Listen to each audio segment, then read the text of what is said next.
stop moving.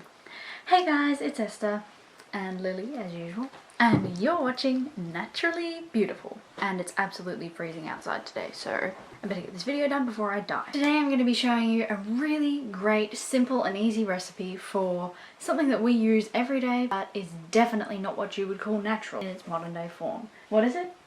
Homemade sunscreen. Not all of you might have this same train of logic that I do, but with me, if I don't know what's in it, I'm not gonna put it on my face. It's just me. It's just something I have. I guess I have trust issues with the people who make this stuff. And nowadays they give everything on the back of sunscreen bottles all these weird scientific names that it would take you a PhD to understand. You would have no idea what they mean unless you spoke Latin or whatever language it is they're writing, because it definitely isn't English. So I don't exactly know what is in this stuff that I've been putting on my skin and trusting that it will not severely damage me later in life. What I do know is by its chemical smell, it would not take a rocket scientist to know that sunscreen isn't exactly nourishing. It might protect you from the sun, but that's pretty much all it does. That is when I decided to make a completely all-natural sunscreen with stuff that I knew was going to be just fine for me. One of the best things about this sunscreen is rather than bringing harm or doing absolutely nothing at all to your skin, it will nourish it and make it better at the same time as protecting you from the sun. Another good thing is, if you do get sunburnt because you weren't wearing sunscreen, you can just slap this stuff straight on. It's a really great burn cream. This cream is so simple, so easy to make, and what's more, I just love the smell. Everybody in this household who was really fair-skinned and used to get burnt whether they were wearing sunscreen or not, has never gotten a burn using this stuff. So to make this wonderful sunscreen, you'll need yours truly, olive oil. As I always say, olive oil is so good for cuts, rashes, burns, especially sunburn. We just buy olive oil in bulk in these really big rectangular cans from the supermarket, and we've just been refilling this same old bottle for like the last 10 years. So olive oil is really great, and it's a definite thing you need in this sunscreen.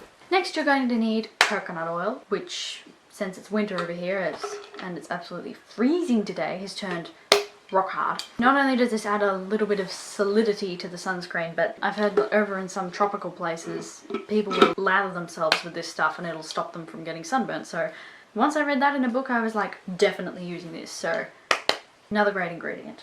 Next you're going to need avocado oil.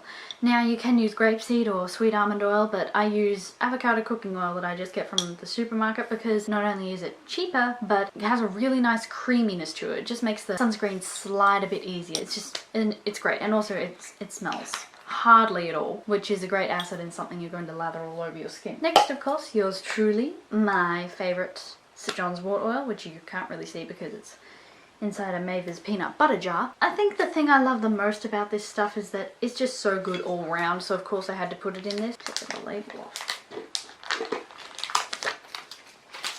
Wahahaha. We just have this growing wild down the back of our property, as I've said before. We pick it, dry it, and leave it in oil for a couple of weeks until it's all soaked.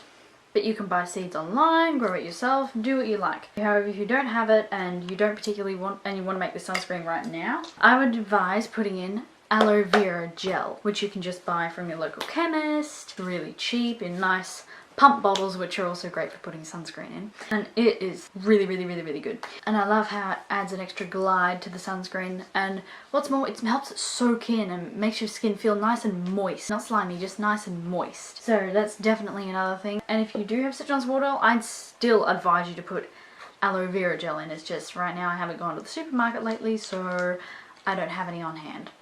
But definitely put it in. Last but not least, essential oils, which I always put in. Lavender, as you may have guessed, is probably my favourite, but not just for the reason that it smells so good. I want to fall asleep. But also for the reason that it's great for rashes, cuts, and especially sunburn. So if you want to put a scent in, put this one in. And for some reason it smells so good with the rest of the things. It makes this sunscreen just smell just a little bit better.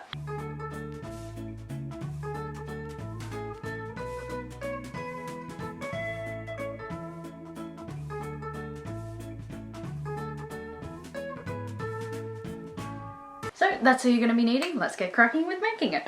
Okay, so first you're going to want to get a medium-sized saucepan, fill it half the way with water, put it on the stove and turn it up as high as you can get. So bring it to the boil, essentially. While you're waiting for it to boil, get a small saucepan that can fit inside the first one and fill it with 3/4 of a cup of olive oil, 1/4 of a cup of aloe vera gel if you have it on hand, which I don't right now, but I would recommend you to use it.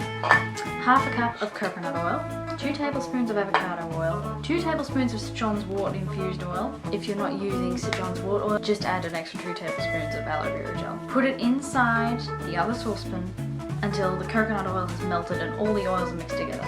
Stir often. Once it's all melted, take it off the heat and add lavender oil and stir it in. And don't wait for it to cook, just add zinc oxide and stir vigorously while you do. 4 tablespoons. Place it directly in the jar because you do not want it to solidify in the pot because this is a pain to get off a pot. So pour it directly into the jar and shake it every couple minutes just until it's solidified, just to make sure that the ingredients stay apart. Store in a cool, dry place. And that is the sunscreen. That is all you're going to have to do, and it's so simple and easy, and what's more, it's so worth it. None of us come home smelling like chemicals once we've gone to the beach anymore. Far from being oily, it has like a creaminess rather than an oiliness. It is oilier than regular sunscreen, but it's a lot less slimy. It's not hard to rub in, I mean, because it melts. It melts on your fingers, so it just melts directly into your skin. But if you apply too much, you will end up looking like a ghost. So little is better. We've had like the same bottle of sunscreen for like quite a few months now, and we have not used it up. So it's very conservative, and you won't ever have to spend all your money on sunscreen during the summer again. Just be sure not to leave it in the sun because it will melt on you. It uses household products that probably 75% of them are already sitting in your house. So please try this out, guys. You're not going to regret it. But anyway, that's all for this video. I hope you guys had a wonderful time learning how to make this great natural sunscreen, and stay tuned because next week I'm going to be releasing another hairstyling video. I'm trying to release videos on every Thursday from now on, so that's when it should be coming out. I hope you guys all have a wonderful week. See you all next time. Bye!